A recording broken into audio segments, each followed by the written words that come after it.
Hey everybody, it's Patsy, and I'm here to do a reading from this book that I have called Linda Goodman's Love Signs. This was written a long time ago, but I've had this book for years, and she goes through every one of the astrological signs, and she compares the relationships between the man and the woman. So, for our purposes, I'll be saying I'll post this as masculine and feminine, but when I'm reading it, I'm going to say man and woman. So if you're you identify differently, just change. If I'm talking about a man, then that's the masculine energy. If I'm talking about a woman, that's the feminine energy. And you know what to do to make it fit for you. Okay. Right now, this is going to be Aquarius man and an Aquarius man and a Pisces woman. Okay, so she talks about the type of relationship they'll have. It's pretty long, but people are seeming to enjoy it. So here we go. Trust the Pisces girl to know instinctively what less sensitive, less perceptive maidens often miss. Despite his strangeness, his odd behavior, the curious ways his ears wiggle, despite his absent-mindedness and that faraway look in his eyes, this man was born with the influence of a masculine sign, and he is, in addition, ruled by a masculine planet. Besides all that, he's an idealist, a protector of the weak. No one is more suited to play the role of male animal than the Aquarian man. He can be unexpectedly Flash Gordon-like or Clark Kent-like, capable of great courage in the clutch of a calamity, and therefore totally equipped to defend his lady against danger at all times. A magnificent macho hides behind his freaky facade. He's a man's man, the kind who used to make women faint in the movies, like Clark Gable, who played Rhett Butler in Gone with the Wind. He was a sun sign, Aquarius. This works out rather nicely when his faraway look accidentally lights upon a Neptune girl. Pisces is ruled by Neptune. In beautiful and marked contrast to his maleness is her femininity. Pisces, remember, is a feminine sign, and she's also ruled by a feminine planet. Talk about polarities, about opposites attracting. These two will usually feel the pull of nature's basic magnetism within minutes after they meet.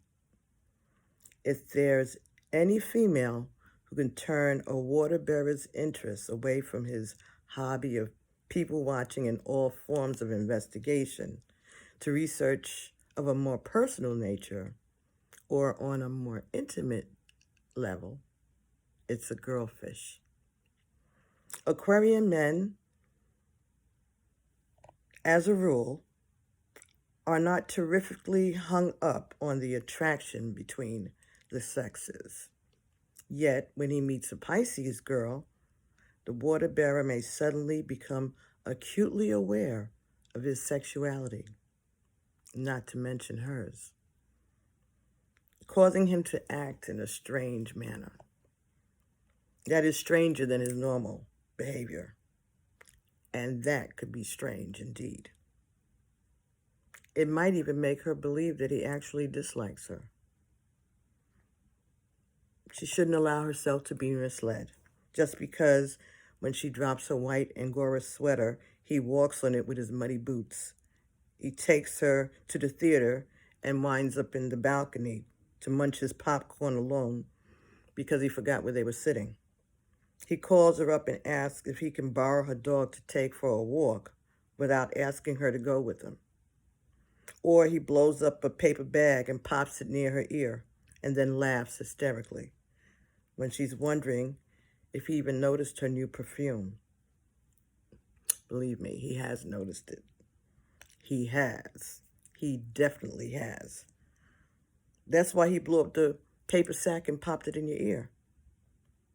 It kept his hands busy when they really wanted to reach out and gently touch her cheek. Only sissies behave like that. Simps. And he's no simp. With his pals, what would his buddies, what would his friends think? That kind of nonsense is for romantic sentimentalists, not for him. But just wait. He'll come around. The Pisces lady who weeps herself to sleep because the Aquarian man she's fallen in love with has been treating her with calculated detachment, as though she totally turns him off, when actually he's so turned on by her, he's forgotten what year it is. You should just remember a few lines from a poem that I once wrote to expose this sort of situation. So this is Linda Goldman's own poem. I must go now. Don't hold me with your eyes and reach your heart across the room like that, or my own will break.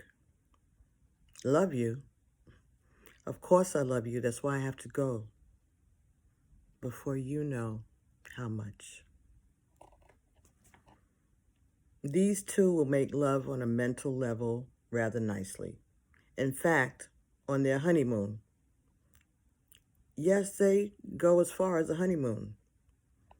Once the Neptune girl has caught on to this man's romantic pretenses, stops crying, and starts seducing, he'll figure out the answer to nutty questions like, if their two Mickey Mouse watches keep ticking the time further and further apart from each other at a definite rate, how long would it be before both their watches tell the same time?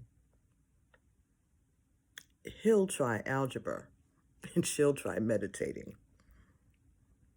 In her confused Neptune way, she remarked that it couldn't happen because her grandma taught her that two wrongs never make a right. He will not hear it. He's busy figuring. Then, in her confused Neptune way, she'll ask him if what the answer is supposed to be. When will both their watches tell the same time, or even the correct time? This sort of question, of course, negates all his careful calculations, causing him to throw his pencil sharpener across the room in a sudden Uranus fit of frustration. She'll remain as calm as she can be, and in her confused Neptune way, she'll smile at him dreamily, then murmur that, as far as making love is concerned, any time is the right time. His ears will turn red, he'll grin, and he'll take off his Mickey Mouse watch, and the lights in the room will go off. I usually don't describe the physical relationship between couples of the various sun sign patterns this soon into the section, but with a man who is all man and a woman who is all woman, this kind of thing happens early. There's really no need to cause them to blush, although both of them do blush easily. By detailing the joys of their sexual compatibility, there's really no need to cause them to blush, even though they both blush easily, by detailing the joys of their sexual compatibility. Everything is as nature intended it to be, and this means a smooth and harmonious blending of two separate individuals into the explosive oneness of mating. Only if there's an aspect of tension between their sun and moon, or otherwise negative mutual planet positions in their nativities, will this man and woman have any difficulty achieving real happiness through the closeness of their physical attraction? So you have to check your birth chart and see whether or not any of your other planets are going to give you some kind of resistance to this relationship. I believe we best leave it to that, since Pisces and Aquarius resent even the slightest invasion of their personal privacy from Big Brother or Big Sister. Of course, this isn't fair of either of them, since she's so adept at psychically knowing so much about everyone she meets. And he's able to investigate every hello from his friends and even from strangers and come up with practically their entire life history from this one clue. So he can read somebody from a handshake, and she can read them psychically. Now and then, not being perfect, the Pisces woman will unintentionally do something to trigger the water bearer's unpredictable nature. All Aquarians have a problem leaving well enough alone. Instead of ignoring any angry incidents between them, as he should, considering this woman's ultra-sensitive feelings, he's tempted to leave no stone unturned to prove that he's right and she's wrong. Let's say, for example, they live in the country and have a large vegetable garden. One day, he'll plant some flower seeds near the cabbages and tomatoes, carrying out some complicated green thumb idea he hasn't even bothered to mention to her. She'll be watering the cabbages someday, notice those flowers, and pull them up thinking that they're stinkweeds. He'll erupt into one of his Uranian electrical storms, causing her to retreat in wounded silence, her eyes misting, her hands trembling. If she makes the mistake of insisting that they're weeds, to defend her actions, he'll sure enough take one of the seedlings she pulled up and plant it in a brass spittoon. He'll nurse it secretly, talk to it, sing to it, sprinkle it with plant food.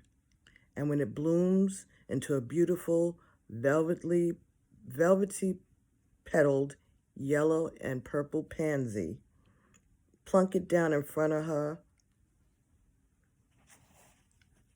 granola. Plunk it down in front of her granola on the kitchen table some sunny noontime and say triumphantly, "Here's one of the stinkweeds you missed in your purge." She'll run upstairs, slam the bedroom door, and weep because he's gone to so much trouble just to prove that she was wrong. And he'll probably not have any idea why she's so upset. In such manner does the disruptive influence of Uranus sometimes disturb the delicacy of the Neptune vibration. But after a few years together, he'll learn to tread more softly on her tender heart, and she'll learn that he doesn't love her any less just because he's so dead set on proving himself to be right in every minor and major matter. But before they both learn, there will be some pain. As with all the 2-12 sun patterns, she's more tolerant of him than others may be, because he represents her 12th house of karma, where she has resided more recently than she likes to even subconsciously recall. She doesn't want to return to such concentration on investigation and curiosity, because she's advanced in her present existence to accepting many things on faith alone. But she remembers the pitfalls of the Uranus experience and sympathizes because they're familiar to her own higher self. She represents to him the next lesson that he has to learn in human evolvement. And he's not certain he wants to enroll in that course. But he peeks at the textbook every now and then, through her eyes and learns a great deal through her example. Unless Venus was afflicted at her birth, the typical Piscean woman is spared the torture of jealousy that plagues some of her other astrological sisters. She'll seldom suspect him of unfaithfulness, and that alone soothes out a lot of the wrinkles in their relationship. There's not a whole lot to suspect this man of. Anyway, unless he's got Venus or Mars in his horoscope, which does happen once in a while. Because the typical Aquarian man finds quite enough emphasis on the man-woman relationship with one female without running around looking for complications. So he's having a hard enough time dealing with one woman, and he's not trying to add anything to his life. Romance and physical passion are very nice. He has nothing against either or both. Romance and physical passion are very nice, and he has nothing against either or both. In fact, he's investigated them and found them to be surprisingly satisfying in every possible way. But there's little danger that he'll concentrate on this to the exclusion of all the other fun they have together, and practically no danger that he'll flirt with the neighbors, even if she comes to the door in a bikini to borrow his hedge clippers. He may enjoy the view and tease his Piscean woman a little later after the neighbor leaves, but then he'll go right back to his latest interest, whether it's running for governor of the state, reading his Sherlock Holmes book, working on the plans for his new solar heated house, or feeding the parakeet. And she'll smile and busy herself too, helping him when he needs her, but otherwise leaving him alone to putter around in his mind. It's rather wonderful to be in love with and to be loved by a genius. Life may be a little mad, but it's never monotonous. She never knows what to expect next. Like just now, he told her to look at the bottom desk drawer. Wondering what's going on, she did. And there was a white Angora tam with a scarf to match. "Surprise," he says, and winks at her. "It's lovely," she replies. "But what's the occasion for this gift?" Aquarius says, "Well, there's no occasion. It's no special day or anything. I was just remembering yesterday about the time that I walked on your white Angora sweater with my muddy boots 7 or 8 years ago, and how you didn't even mention it." And Pisces says, "But that was so long ago. How sweet of you to think about it after all this time on an ordinary day for no special reason. Thank you. It's really beautiful. What a lovely Wednesday morning surprise." Actually, today is their wedding anniversary, and he hasn't the foggiest notion of it on a conscious level. But she won't say a word. She'll just smile, blow him a gentle kiss, and water the purple pansies on the windowsill. Learn how to pick your fights with an Aquarian man, Pisces. So, I hope that you enjoyed that. I hope it wasn't too long. It was only 19 minutes. So anyway, don't forget to like, subscribe, and share these messages. Share them with your partner. If you're not dating anyone right now and you come back and I've done a reading for them, then, you'll be able to refer back to it. And if you want a special combination reading just like that for yourself, make a comment and and tell me what sign you want.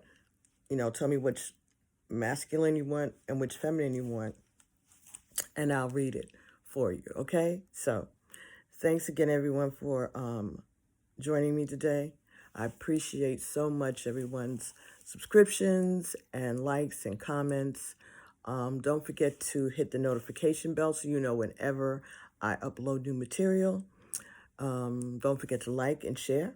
Subscribe if you haven't already. If you have already subscribed, unsubscribe and subscribe again and hit the notification bell, okay? So I am looking forward to talking to you all soon. And thank you so much for stopping by. Ashe.